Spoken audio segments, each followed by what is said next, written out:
여러분 안녕하세요. 아주 반갑습니다. 오늘 저녁에는 특별히 여러분들을 춘향전으로 모시겠습니다. 여러분 춘향전 좋아하십니까? 옛날에 설날에 되면 저희 어머님은 춘향전을 참 좋아하셨어요. 옛날엔 텔레비에 그걸 했었는데 요즘은 워낙 볼 게 많아가지고 이런 것을 안 합니다만은, 근데 참 그 사랑의 이야기는 늘 우리의 가슴을 찡하게 울립니다.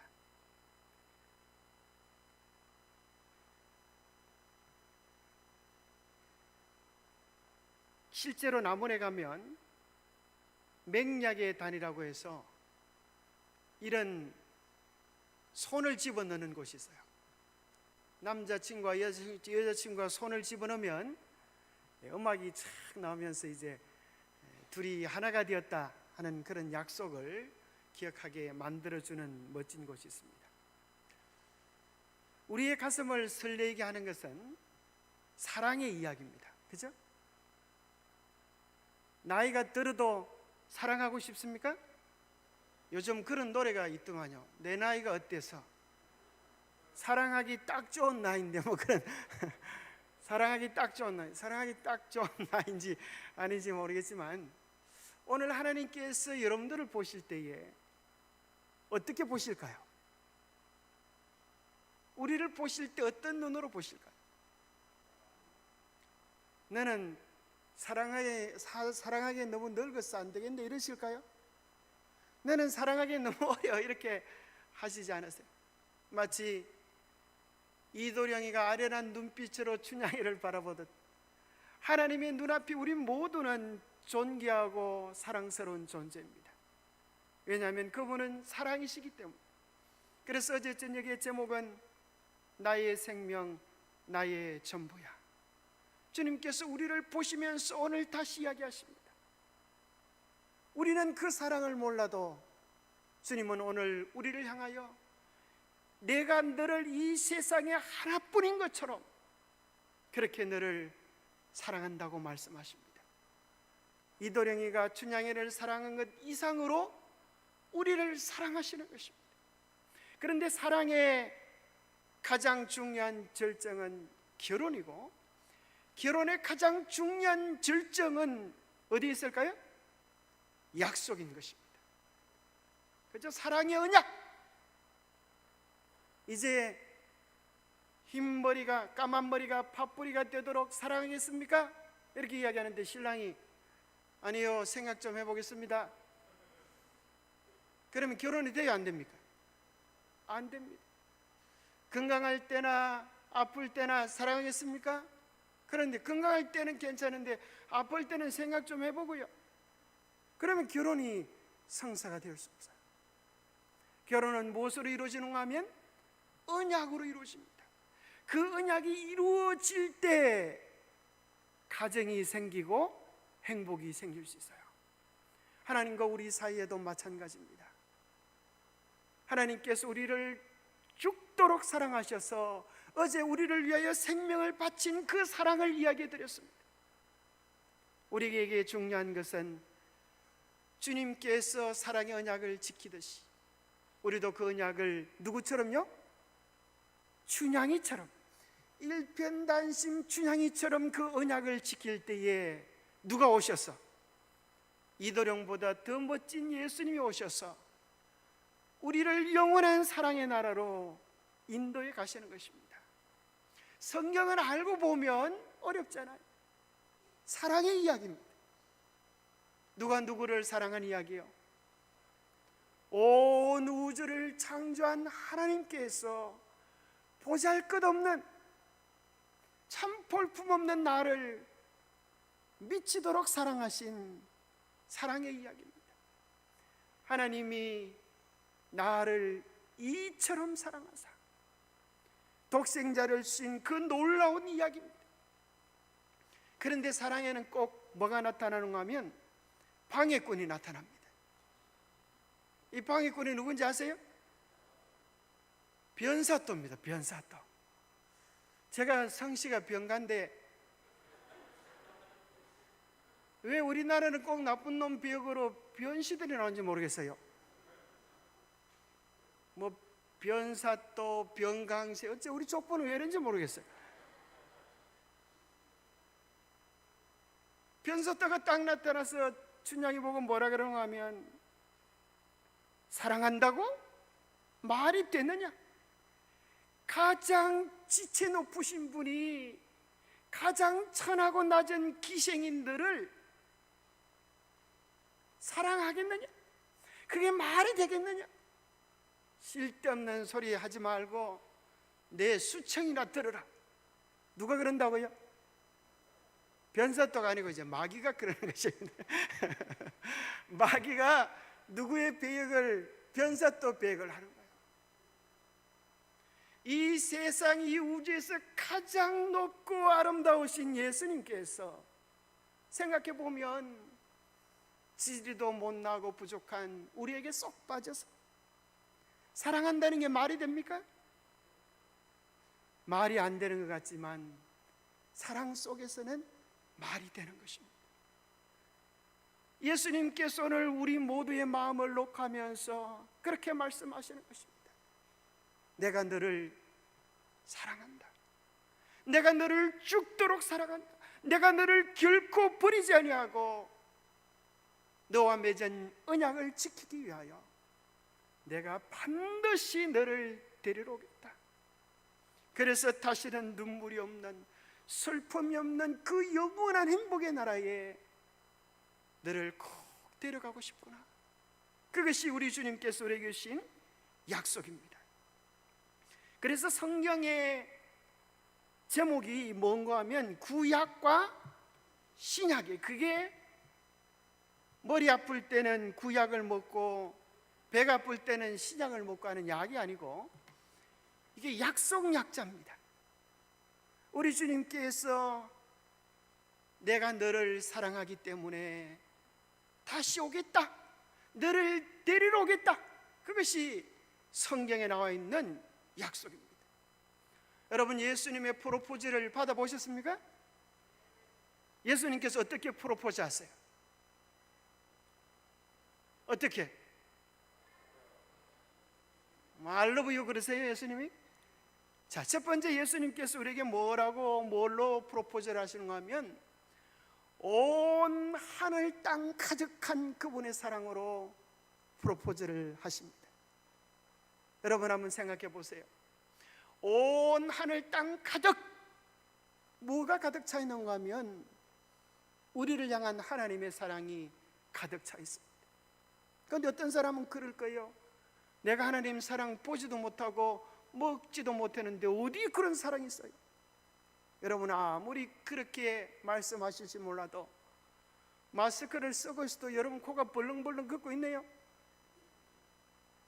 그게 무슨 소린가 하면 하나님이 마련해 놓으신, 여러분 먹고 살라고 마련해 놓으신 공기를 들이키지 않으면 죽어요.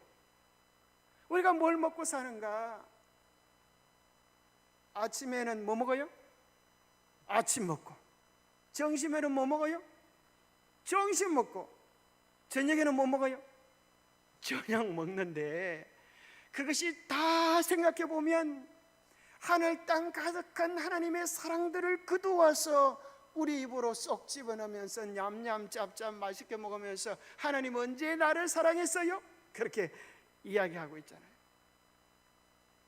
우리의 코가 하나님의 사랑을 먹고 산다고 이야기하고 마시고 산다고 이야기하고 우리 입이 그 사랑을 먹고 살아갈 수 있다고 이야기합니다. 우리 눈앞에 보이는 아름다운 꽃들이 내가 너를 사랑한다고 하는 주님의 사랑의 고백입니다. 남자가 여자를 사랑하면 째째하게 장미꽃 한 송이 바치고 I love you 그러는데 우리 하나님은 온 산천을 철쭉으로 진달래로 단풍으로 물들이서 내가 너를 이렇게 사랑하는데 네 마음을 나에게 주지 않겠니? 그렇게 하시는 것입니다. 그래도 눈치 없는 우리는 아무 반응이 없자 얘들이 좀 배가 고파 그러나 하나님께서 제철에 맞는 과일들을 주셔서 우리를 향한 사랑을 고백했습니다. 그래도 그 사랑을 못 알아들으니까 하나님께서 러브레터를 보내주셨는데, 이게 사랑의 편지. 처음부터 끝까지 한없는 깊고 놀라운 사랑이 기록되어 있습니다. 그래도 눈만 멀뚱 뜨고 있으니까 이래서 안 되겠다, 직접 내려가야 되겠다 하셔서 사랑의 주인공이 이 땅에 내려오셔서 우리를 위하여 십자가에서 내가 너를 이만큼 사랑한다, 죽도록 사랑한다 고백하신 분이 우리 예수 그리스도이십니다. 그래서 그 사랑을 받아들이면, 그 언약을 지키면 우리 주님이 오실 때 우리는 정말 생각도 못했던, 상상도 못했던 아름답고 행복한 나라로 우리를 인도해 가실 것입니다. 이 성경책이 다 하나님의 말씀이시지만은 이 성경 가운데서 하나님이 친히 돌판에 당신의 손가락으로 쓰신 것은 무엇밖에 없는가 하면 십계명밖에 없습니다.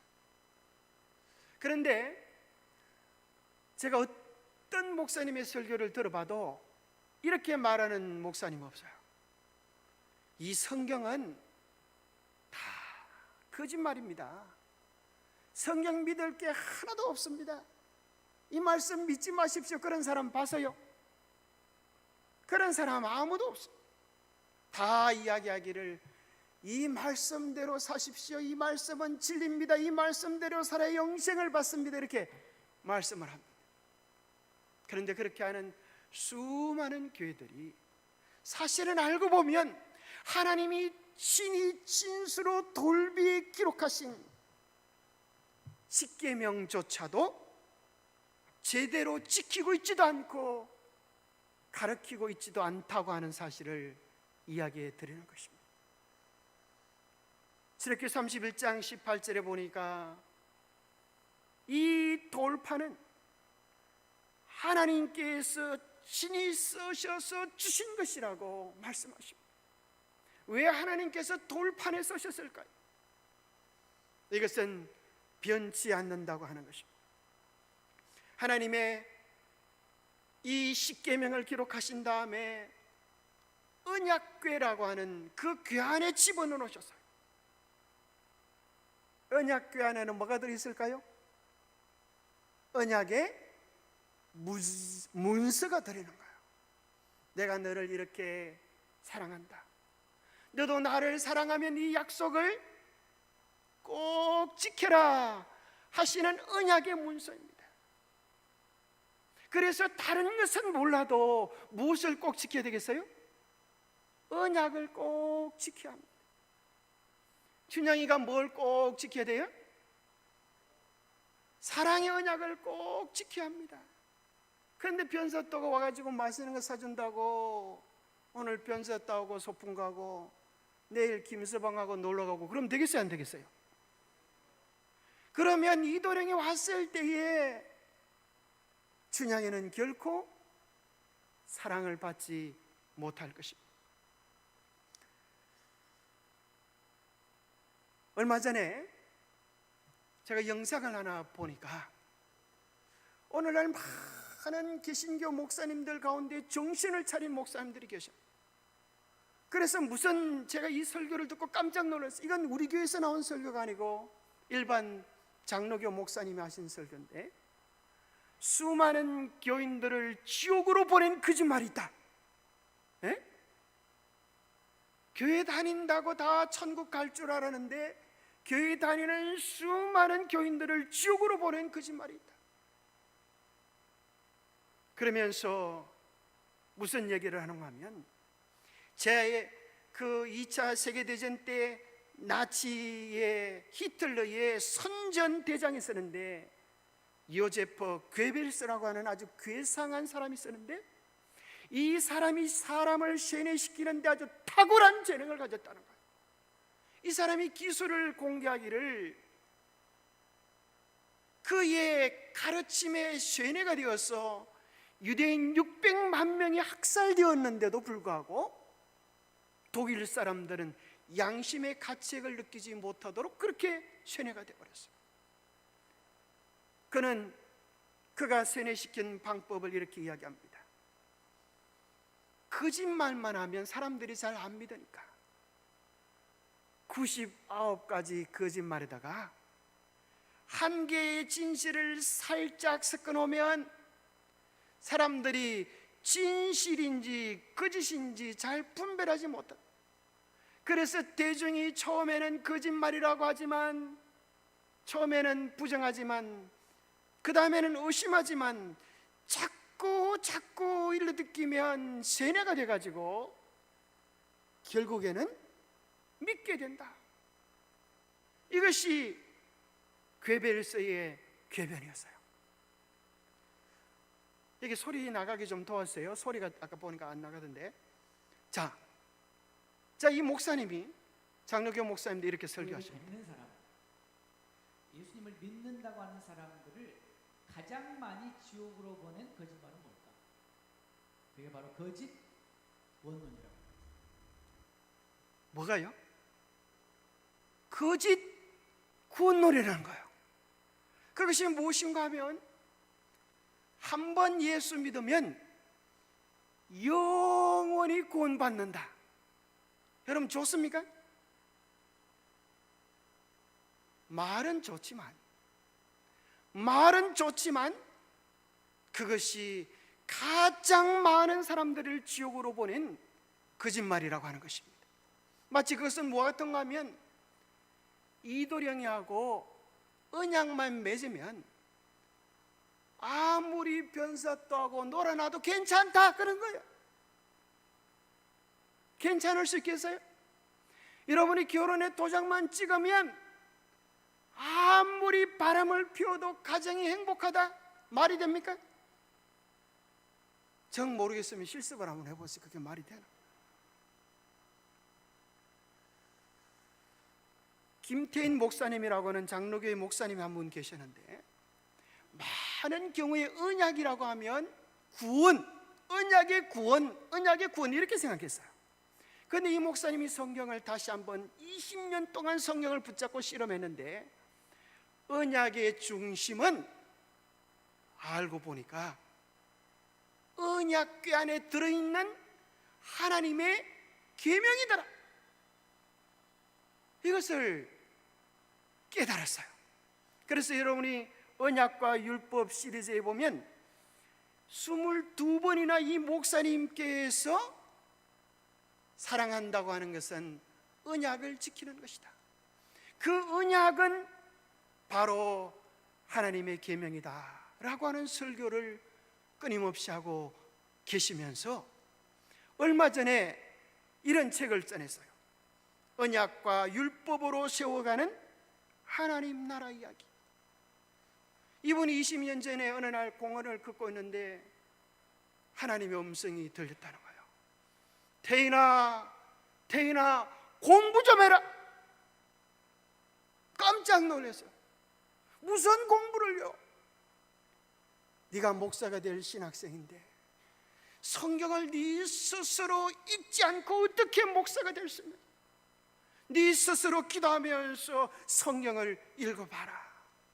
그때부터 이제 이 목사님 될 신학생이 다른 사람의 말을 다 귀를 막고 정말 성경이 무엇이라고 말씀하는지 진지하게 읽고 도전해 보다가 드디어 언약의 중심은 하나님의 계명을 지키는 것이다 깨닫고, 사실은 일반 장로교에도 세례를 받기 위하여 대요리 문답, 소요리 문답 하는 게 있는데, 거기에도 이렇게 되어 있어요. 죄란 무엇인가? 하나님의 율법을 불순종하는 것이다, 어기는 것이다, 그렇게 나와 있어요. 제가 한 게 아니고 그 목사님께서 연구하신 내용입니다. 그런데 많은 교회에서 이 언약에 대하여 가르치지 않기 때문에 오늘 한국 교회가 불신자들에게 욕을 먹고 있다는 거예요. 어느 유튜브의 제목은 기적으로 낳은 아이, 목사가 기적으로 낳은 아이. 저는 제목을 보고 깜짝 놀라가지고 어떻게 요즘 목사님이 기적으로 애를 낳나 보니까요, 목사님이 교회 여신도와 어떻게 해서 애를 낳는데, 신문 기자가 와서 물어보니까 나는 애를 안 낳았다는 거라. 그런 적이 없다는 거야. 그러니까 제목이 뭔가 하면 기적으로 낳은 아이라는, 기적으로. 궁극적으로는 바람을 피워서 그런 짓을 해놓고 기적으로 낳은 아이, 제목, 그렇게 기독교를 욕하는 기사들이 얼마나 가득 차여 있는지 여러분들이 보게 되는 것입니다. 느끼게 되는 것입니다. 마치 공산당도 아닌데 세습하는 그런 모습들을 우리는 보면서 애통하는 것입니다. 이 목사님이 깨달은 것이 이것입니다.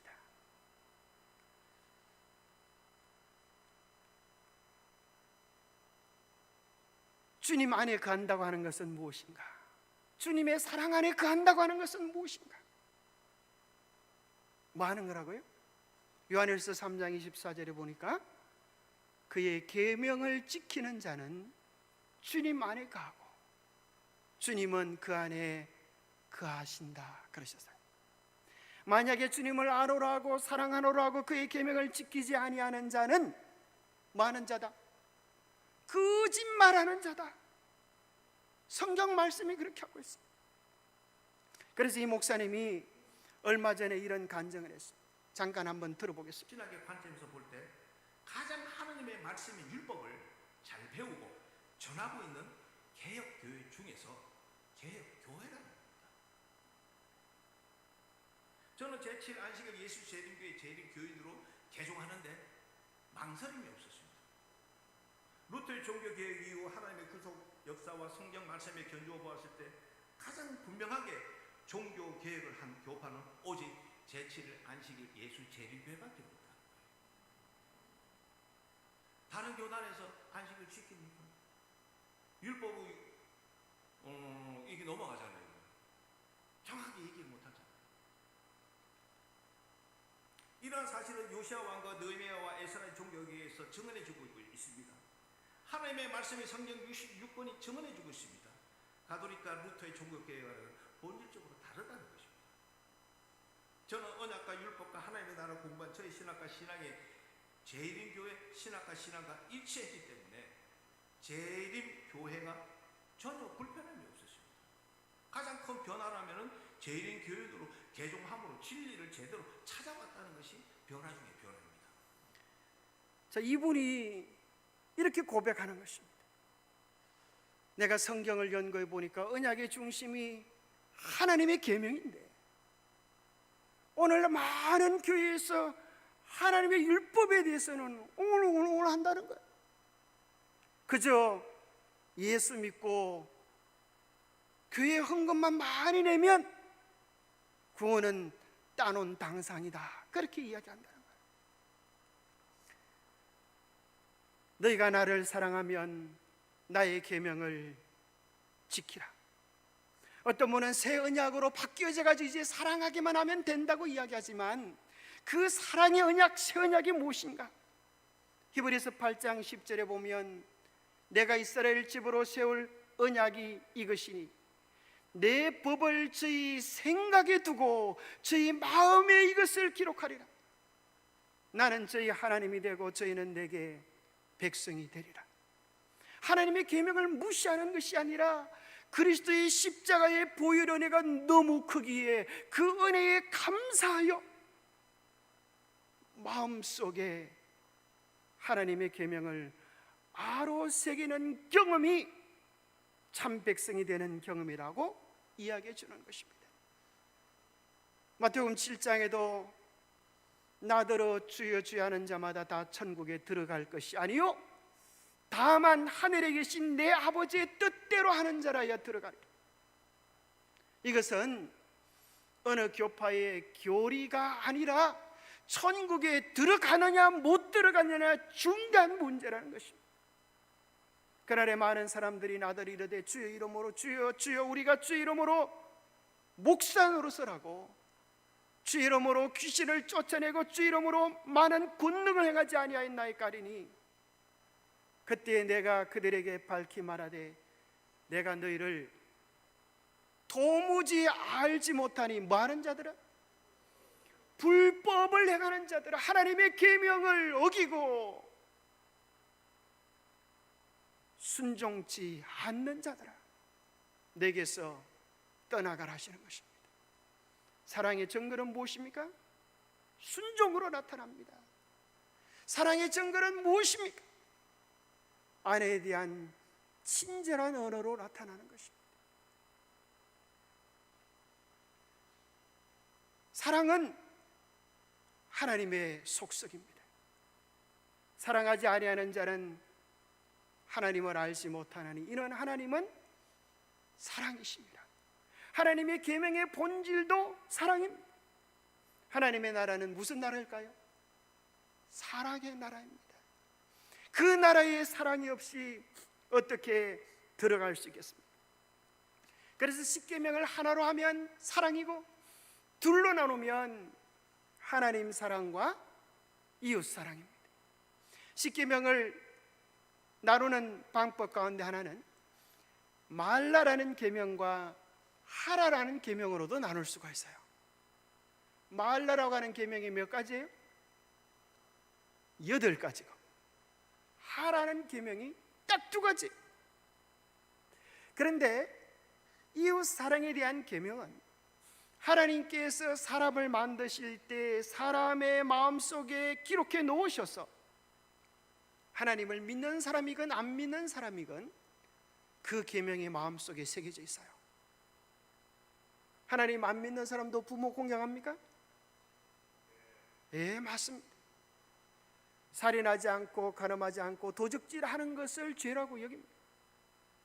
그러면 하나님과 하나님의 백성들의 참 관계를 결정해 주는 것은 첫 번째부터 4번째까지 계명입니다. 하지 말라고 하는 계명은 더해진 계명이고 하라고 하는 계명은 본질적인 계명입니다. 그래서 인간 관계의 근본을 규정짓는 계명은 5번째 계명입니다. 내 부모를 공경하라. 그것이 모든 인간 관계의 근본입니다.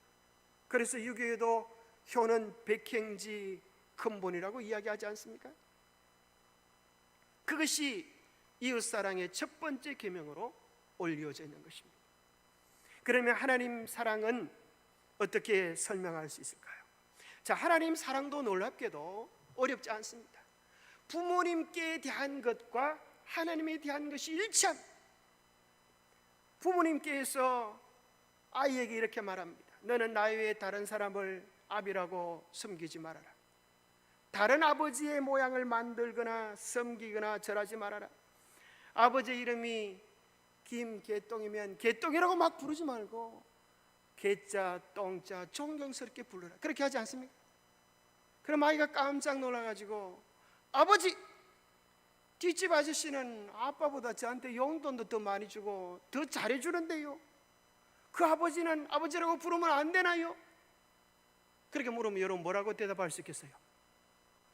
그래 막 불러라 그럴까요? 뭐라고 하면 돼요? 안 돼. 왜요? 근거가 어디 있습니까? 야 이놈아, 정신 차리고 잘 생각해 봐라. 세상에 아버지가 많아도 내가 없이 네가 어떻게 낳을 수 있겠느냐? 어머니가 그러지 않겠어요? 그죠? 세상에 어머니가 많아도 내가 없이 네가 낳을 수가 없어? 그러면 뭐 명확한 대답이 됩니까? 그것 외에 더 명확한 대답이 어디 있겠습니까? 바로 4번째 계명은 왜 우리가 하나님만을 섬겨야 하는지, 왜 우상을 숭배하지 말고 하나님의 이름을 망령되이 일컬지 말아야 하는지, 그 근본된 이유를 말씀해 주고 있는데, 내가 너희를 낳아주었기 때문이다, 내가 너희를 창조해 주었기 때문이다.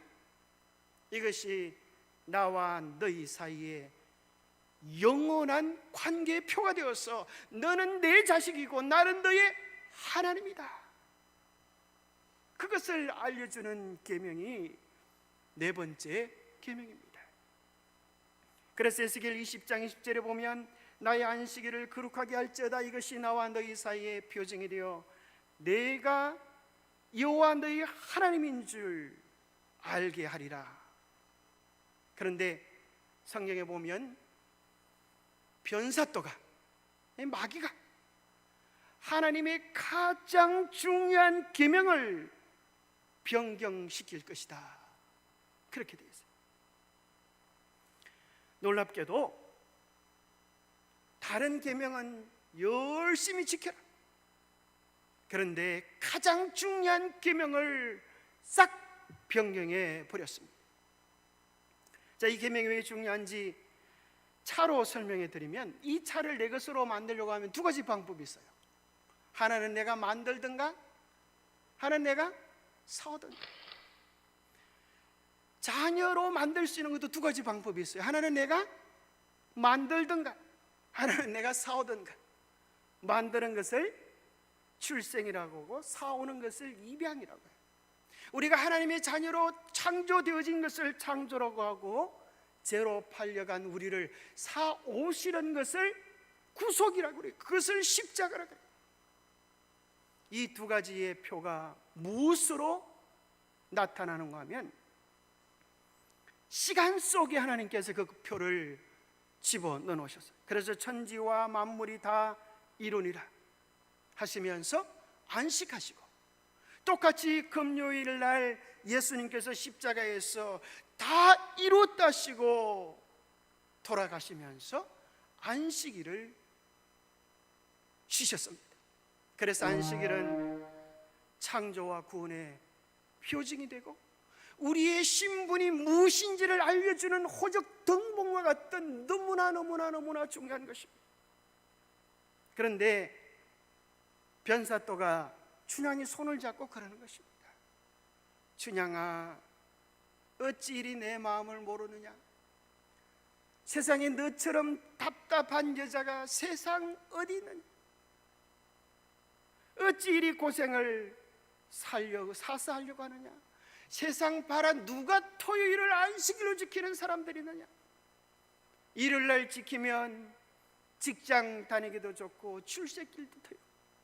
조금만 양보하고 편히 살면 좋을 터인데 쓸데없는 고생하지 말고 언제 올지 모르는 이 도령이 있고 나와 함께 알콩달콩 재미있게 살지 않겠느냐, 그렇게 꼬셔요. 하나님의 계명을 저버리면 성춘향이가 뭐로 바뀌는지 아세요? 성취향이로 바뀌어. 이게 뭔 소리인지 알아먹는가 모르겠네. 약속을 깨트리면 우리의 영적 상태가 음란한 여인이 된다고 하는 것입니다. 그래서 놀랍게도 성경은 마지막 시대가 되면 크게 두 부류의 교회가 있는데, 한 교회는 힘들고 어려울지라도 변사또가 아무리 구박을 해도 그 꾀임에 넘어가지 않고 자신을 더럽히지 아니하고 정절이 있는 진실된 교회가 있고, 반대로 얼마나 바람 피우기를 좋아하는지, 땅의 임금들도 음녀로 더불어 음행하였고 땅에 거하는 자들도 그 음행의 포도주에 취하였다. 그래서 마지막 시대에 큰 음녀 바벨론이 있는데 그것이 온 세상의 왕들과 다 놀아나는 일을 하겠다. 성경에 그렇게 기록되어 있어. 그가 어떻게 사람들을 꼬시는가? 포도주로 먹여서 사람들을 취하게 하는데, 그 바벨론은 타락한 교회요, 포도주는 거짓된 가르침이었어. 오늘날 세상이 그 거짓에 쏘가 넘어가는 줄도 모르고 쏘가 넘어가고 있다는 거야. 오늘날 많은 교회를 다니는 분들이 이걸 몰라요. 하나님의 십계명과 천주교의 십계명이 다르다고 하는 사실을 몰라요. 천주교에는 우상을 만들지 말라라고 하는 두 번째 계명을 없앴습니다. 왜요? 성당에 가면 마리아가 먼저 나오니까. 그리고 하나가 모자라니까 10번째 계명을 둘로 나누어서 9번째, 10번째가 됩니다. 그 다음에 가장 중요한 안식일을 주의를 지키고 라고 하는 것으로 변경시켜 놨어요. 누가 그랬다고요? 천주교회가 그랬어요.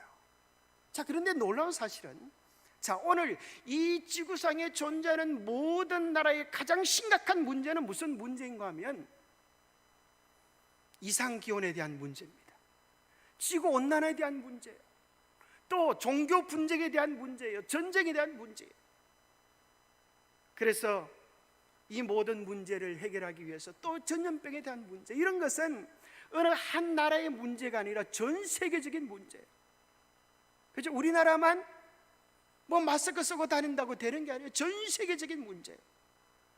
그래서 이 모든 문제에 대하여 이제는 세계적인 의논을 하고 세계적인 관리가 필요하다고 그렇게 생각하는 시대가 되었습니다.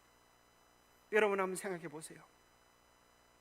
이 세상의 모든 문제를 만약에 의논하고 최고의 지도자를 꼽는다고 하면 이 세상에 가장 강력한 영향력을 가진 사람이 누구일까요? 여러분 사실 생각해 보세요. 미국의 대통령보다도 로마 교황의 권위가 더 높은 시대에 살아가고 있습니다. 사실은 교황청에서 벌써 지구온난화에 대한 문제에 대한 심도 있는 연구를 거친 지가 몇 년이죠. 사실 천주교회는 종교 분쟁에 대하여 1960년대부터 연구했습니다. 그래서 어떻게 하면 세계의 종교를 하나로 통합시킬 수 있을까? 어떻게 세계의 정치, 경제를, 종교를 하나로 합칠 수 있을까를 연구해 왔습니다. 그래서 여러분들이 프란치스코 교황의 행복 십계명이라고 하는 것을 네이버에 검색하면 누구든 검색할 수가 있어요. 행복하려고 하면 이렇게 사십시오. 참 좋은 말입니다.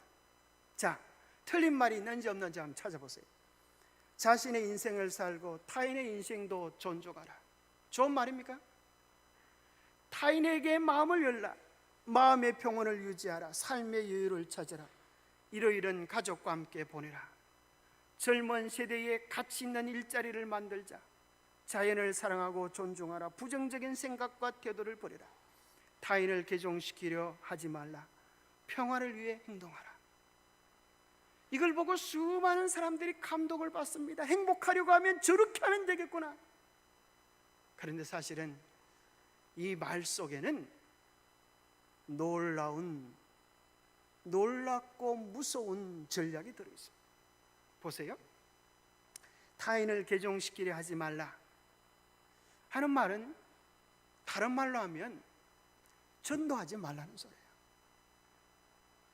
왜 전도하지 말라고 하는가 하면 교황은 불교도 구원이 있고 이슬람도 구원이 있고 각자 토속 종교를 가져도 구원이 있다, 그렇게 가르치고 있기 때문입니다. 그래서 그는 모든 종교는 다 구원이 있다, 그러니 싸우지 말고 하나가 되라 하는 종교 통합 운동을 강력하게 이끌고 있는 것입니다. 그러면서 이 세상의 재난을 멈추려고 하면 하나님이 십계명을 일률로 변경하고 그 날을 지키도록 강제로 법령을 만들기 전에 아주 친절하게 가족의 행복을 위하여 일요일날 쉬는 것이 어떻겠니, 그렇게 속삭이고 있습니다. 자, 정말 일요일을 지켜도 일요일로 변경시켜도 아무 문제가 없는 것인지 제가 3가지 질문으로 요약해 드리겠습니다. 자, 이것은 여러분들이 어떤 목사님, 어떤 신부님 찾아가서 여쭤봐도 되는 3가지 정확한 질문입니다. 이 질문에 대한 답을 여쭤보십시오. 첫 번째는 제7일 안식일은 어느 날인가? 어떤 목사님께, 어떤 신부님께 여쭤도 괜찮습니다. 정말 그분이 솔직한 분이라고 하면 토요일이 제7일 안식일입니다. 이렇게 말할 겁니다. 두 번째, 왜 일요일을 지키는가? 라고 물어보면 많은 목사님들이 이렇게 이야기합니다. 일요일 날 예수님께서 부활하셨기 때문이다. 세 번째 질문입니다. 성경에서 일요일을 첫째 날을 지키라고 한 구절이 있습니까? 라고 물어보면 그런 구절은 없습니다. 천주교 교회가 우리의 권위로 그렇게 바꾼 것입니다. 그렇게 이야기합니다. 사실 제가 이렇게 하면 여러분들은 저것은 뭐 저 교회니까 이렇게 이야기하겠지, 그렇게 생각하기 쉽습니다.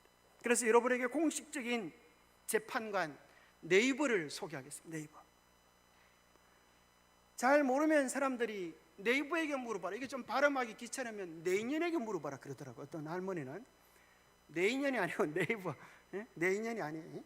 자, 네이버에게 물어보면 이것은 이 편 저 편 들지 않고 객관적인 답을 줍니다. 여러분 네이버에서 의학사전에 안식일을 치면 뭐라고 나오는가 하면 안식일 이렇게 나옵니다. 유대교에서 일주일의 제7일인 성일, 금요일 일몰에서 토요일 일몰까지 모든 일을 하지 않고 휴식을 취한다. 그렇게 딱 나와요. 그럼 그 밑에는 뭐라고 나오는가 하면 기독교인들은 안식일의 의미는 기억하되 예수가 부활했다는 일요일을 주일로 지킨다. 그렇게 설명이 나옵니다. 그러면서 사실 우리 교회에서 돈도 안 주는데 그 밑에 뭐라고 하는가 하면 제7일 안식일 예수 재림교회는 전통적으로 안식일을 지켜온 기신교의 한 분파다. 이렇게 나와 있어요.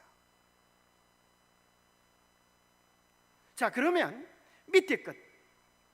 정말 예수가 부활했다고 일요일을 지키는 것은 타당한가 하는 걸 알기 위하여 다시 세 단어를 찾아보면 됩니다. 첫 번째는 부활이라고 하는 단어와 두 번째는 부활절이라고 하는 단어와 세 번째 성탄절이라고 하는 것을 찾아보면 누구든지 명확한 답을 얻을 수가 있어요. 자, 부활이라고 하는 단어를 사전에 딱 집어넣어 보면 영어로 The Resurrection이라고 하는 단어, 좀 글자가 복잡한 단어가 나옵니다. 그러면 부활절은 뭐라고 말해야 되겠어요? Resurrection's Day 뭐 이렇게 돼야 되는데 그렇게 나오지 않고 부활절은 이스트라고 나옵니다. 이스트 데이다 이렇게 나와요. 이스트는 빵 굽을 때도 집어넣죠. 근데 여기 나오는 거는 그 빵 굽을 때 집어넣는 거 아니고 성은 이시고 미쓰리입니다. 여신의 이름이에요. 여신. 봄의 여신의 이름인 것입니다. 그래서 실제로 한국 컴퓨터 선교에서 뭐라 그런가 하면 부활절은 봄의 여신 이스터에서 비롯되었다. 제가 하는 얘기가 아니에요. 성서대백과사전에 이렇게 나와 있는 거예요. 자, 오늘날 이것이 중요합니다. 그러면 왜 부활절이 정말 중요한, 제가 이걸 이제 말씀드리겠습니다. 자, 이거 참 보여드리면 안 되네. 이게 답인데 큰일 날 뻔했습니다. 자, 못 보셨죠? 자, 부활절을 부활절이 언제인지 아시는 분? 부활절이 언제일까요? 자, 부활절이 언제인지 잘 몰라요, 사람들이. 자꾸 바뀌던데요. 그래요. 우리 목사님이 알려주면 그냥 그건 줄 알아요. 자, 부활절이 우리 진영 손을 잘 드시는 정말 잘생긴 아저씨 제 마음에 드는데 부활절이 언제인지 아세요? 아니 어떻게 정하는지 아세요? 어떻게 정하는지 아세요? 예수님이 다시 태어난 아니고요. 그거 아니고요. 그건 성탄절이라고 그러고. 자, 이제 예수님 잘 보세요. 지금 잘 몰라요. 교회 다니는 분도 잘 모르는. 자, 요걸 이제 알면 여러분들이 몰상식한 사람이 안 됩니다. 요걸 모르면 뭐예요? 몰상식한 사람이 되는 거라. 자, 부활절을 어떻게 정하는가? 잘 보세요. 첫 번째 뭐가 나와야 돼? 춘분이 나와야 돼. 춘분. 두 번째는 뭐가 나와야 돼?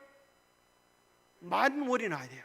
춘분이 지나고 만월이 나오고 그 다음에 오는 일요일을 부활절로 삼아요. 그래서 매년 이렇게 다른 것입니다. 자, 그러면 이제 또 수수께끼가 궁금증이 생기잖아요. 왜 예수님의 부활절을 이렇게 충분히 지나야 하는가? 왜 보름이 지나야 하는가? 궁금하지 않아요? 그죠? 예, 맞습니다. 정말 감사합니다. 성경에는 날짜 있게 무유월절, 무교절, 유조절 이렇게 나와 있지 무슨 요일 그게 나오잖아요. 자, 사실 이것은 부활절의 축제는 프리기아 왕국에서 전래되어졌는데 춘부는 무슨 달인가 하면 밤과 낮의 길이가 꼭 같으면서 그때부터 낮의 길이가 길어지는 날이에요. 그러니까 태양신을 믿는 사람들이 태양신이 부활한 날이다 생각한 거예요. 그러면 그날을 부활절로 삼으면 되는데 그 다음에 뭐가 와요? 보름이 와요. 보름은 양력일까요? 음력일까요? 음력이에요. 음력 15일이에요. 여러분, 보름은 남자일까요? 여자일까요? 여자죠. 보름달, 그죠? 우리나라도 그러잖아요. 태양은 양, 달은 이렇게 얘기하듯이 많은 나라에서 이 달을 달덩이 같은 여신을 생각했어요. 그래서 이것은 태양신이 부활하고 달덩이 같은 여신이 나타나야 뭘 할 수가 있어요? 뭐 엘리리 꼴리를 할 수 있다는 거예요. 그리고 나서 다가오는 일요일을 부활절로 삼았는데 이 프리기아 왕국에서 어떻게 하는가 하면 여기 나오는 그림처럼 이제 부활절 축제 아침에 울면서 통곡하면서 우리 남편 태양신이 죽었다 고걸하면서 가다가 동쪽에서 태양이 떠오르면 우리 신랑이 부활했네. 그러면서 이 여자들이요 옷을 하나씩 둘씩 벗고 앞에 빌리리리 노래를 부르던 이 남자들과 더불어서 성적인 축제를 벌이는 것이 이교 부활절의 모습이었어요. 그 모습이 교묘하게 기독교 속으로 탈을 쓰고 들어왔는데 그 모습이 구약 성경에는 뭐로 나오냐면 바알과 아세라 숭배로 나와요. 바알, 아세라, 이것이 남방 유다와 북방 이스라엘이 멸망한 근본적인 원인입니다. 민수기 25장에도 가나안 직전 시팀에서 이스라엘 백성들이 모함 여자들과 더불어 뭐 했어요? 음행을 했다는 거예요. 그런데 왜 음행을 했는가? 2절에 보니까 그 여자들이 뭐 할 때에 자기 신들에게 제사할 때에 이스라엘 백성들을 청함에 가서 했던 거짓이 거짓이라는 거예요. 5절에 보니까 그때 예배를 했던 신이 무슨 신이다? 바알이다. 바알볼이라고 하는 것은 볼이 있는 바알이다 하는 소리입니다. 이 제도가 교묘하게 기독교 안으로 들어와서 부활절 탈을 쓰고 들어온 것입니다. 그래서 태양신은 남자신이고 달신은 여신입니다. 바알과 아세라 숭배를 통하여 민수기 25장에 24,000명이 죽임을 당합니다.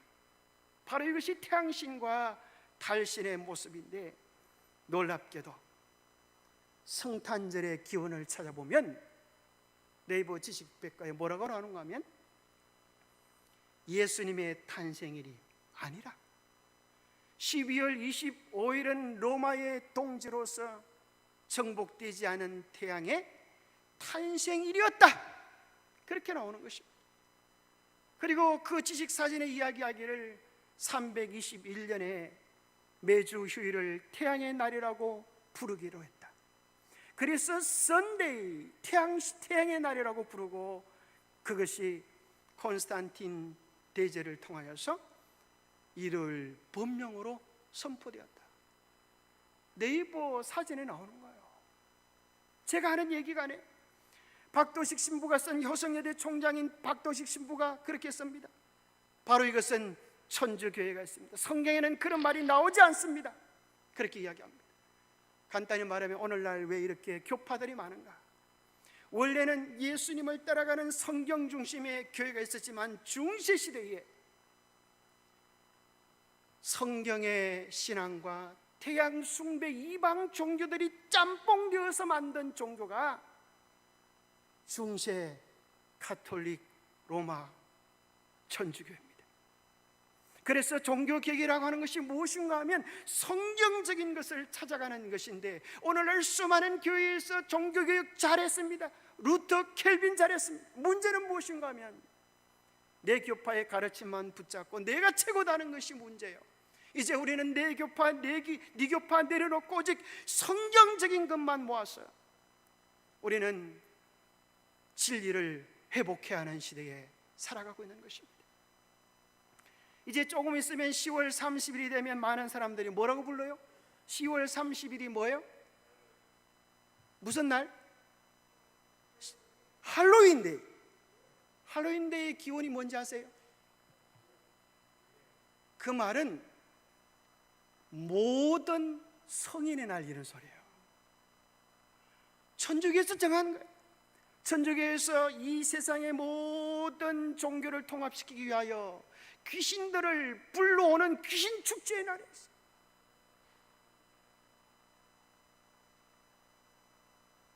영문도 모르고 수많은 사람들이 즐겁게 노래하고 귀신 따라가는 짓을 하지만 우리는 자신도 모르는 사이에 멸망으로 가고 있는 것입니다.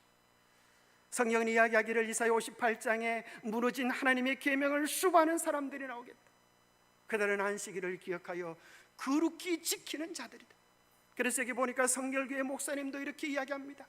성경에 근거 없는 주일 예배 우리가 언제까지 할 것인가? 이제 춘향이가 드디어 춘향전의 최고의 감동적인 장면은 어디에서 시작이 되는가 하면 춘향이 만나러 누가 와요? 이도령이 옵니다. 근데 이도령의 마음속에 고민이 하나 생겼어요. 저 춘향이가 거지 이도령도 사랑할까? 아니면 사또 아들 이도령만 사랑할까? 여러분 고민이 들겠어요? 안 들겠어요? 너무 오랫동안 보지 않았는데 정말 저 여자가 출시하려고 사랑하는 건 아닐까? 궁금한 거예요. 왜냐하면 참 사랑이 없으면 행복할 수 없으니까. 그래서 이도령은 어떤 모습으로 나가죠? 거지 중에 상거지로 나가시고 뭐라는 거 하면 춘향아 내가 왔다 그러는 거예요. 만약에 춘향이가 그때 팔자 피려고 연애했더라고 하면 이거 뭐야? 거지가 왔네. 자네 이도령 맞아? 예, 맞는데요. 근데 네가 왜 거지가 됐어? 아이고 제가 가서 과거 시험을 치다가 쫄딱 망해서 한두 번도 아니고 그게 목매다가 쫄딱 망해서 이렇게 거지 중에 상거지가 되어 왔습니다. 그렇게 얘기하니까 만약에 팔자 피려고 사랑했다고 하면 여봐라 변사또를 불러라 그랬을 거야. 그날 밤에 변사또 불렀을 거야. 근데 정말 춘향전의 감동적인 장면은 이것이 춘향아 네 소원이 무엇이냐? 네 소원이 있다고 하면 내가 다 들어주마. 거지인 주제에 그렇게 하는 거야. 근데 정말 감동적인 장면이 이것입니다. 춘향이가 뭐라 그런가 하면 도령님 소원이 있사옵니다. 내일은 무슨 날이 돼가지고 변사또 생일날이 되어서 제가 수청을 들지 않으면 분명히 제 목이 떨어질 것이 분명하니 제가 죽게 되거든 제 시신을 거두어 양지 바른 곳에 묻어주십시오. 이것이 저의 소원입니다. 님으로 제 시신을 거두어 주신다면 이보다 더 큰 소원은 없습니다. 여러분 그 얘기를 들었던 이몽룡의 가슴이 어땠을까요? 진짜로 사랑하고 있구나. 진짜로 사랑하고 있구나. 내일 한번 보자. 내가 너를 정말로 행복하게 해줘야 되겠다. 아니나 다를까 다음 날 일이 벌어집니다. 자, 이것이 너에게 줄 수 있는 마지막 기회다. 나의 청을 들겠느냐 아니면 죽겠느냐. 망나니의 칼이 붙었다 떨어졌다, 붙었다 떨어졌다. 이제 드디어 세 번째 목이 날아갈 찰나에 하면서 줄도야 하면서 누가 나와요? 아이고, 이도령이 나오는 것 같은데. 마지막 이제 세상에 그런 일이 일어날 것입니다. 이 세상의 모든 종교들은 하나로 통합이 되어지고 이 세상의 재난을 멈추기 위하여 거짓된 계명에 충성하라고 할 날이 올 것입니다. 그런데 진실된 춘향이들은 거기 절할 수 없어요. 그들의 목이 떨어지는 것 같은데 떨어지기 전에 우리 주님께서 오셔서 영원한 사랑의 나라로 데려가는 것이 성경 속의 춘향전입니다. 여러분, 춘향이처럼 지조 있는 일편단심의 사랑을 주님께 드릴 수 있게 되기를 소망합니다. 기도하겠습니다. 하나님 아버지, 오늘날 우리가 이 세상의 화려함들을 보면서 우리의 마음의 정조를 팔아버리지 않도록 도와주시옵소서. 주님께서 우리를 어떻게 사랑하시는데, 주님께서 우리를 위하여 어떠한 사랑을 주시는데 감히 우리가 그 사랑을 외면하고 세상과 짝하여 향락을 선택할 수 있겠습니까? 주님, 온 세상은 주님의 언약에 등지고 배반하며 살아간다 할지라도 우리는 끝까지 주님께 충성하는 일편단심 춘향이가 되게 도와주시옵소서. 주님께서 우리에게 주신 그 사랑에 비하면 너무나 작은 사랑이지만 오늘 저녁 다시 한번 우리의 마음과 생각과 뜻을 온전한 사랑을 주님께 드리기 원합니다. 우리의 사랑을 붙잡아 주시고 천국에 가는 그날까지 변치 않는 일편단심으로 살아가는 우리 모두가 되도록 축복해 주시옵기를 우리 주 예수 그리스도 이름 모자하여 간절히 간구하옵나이다.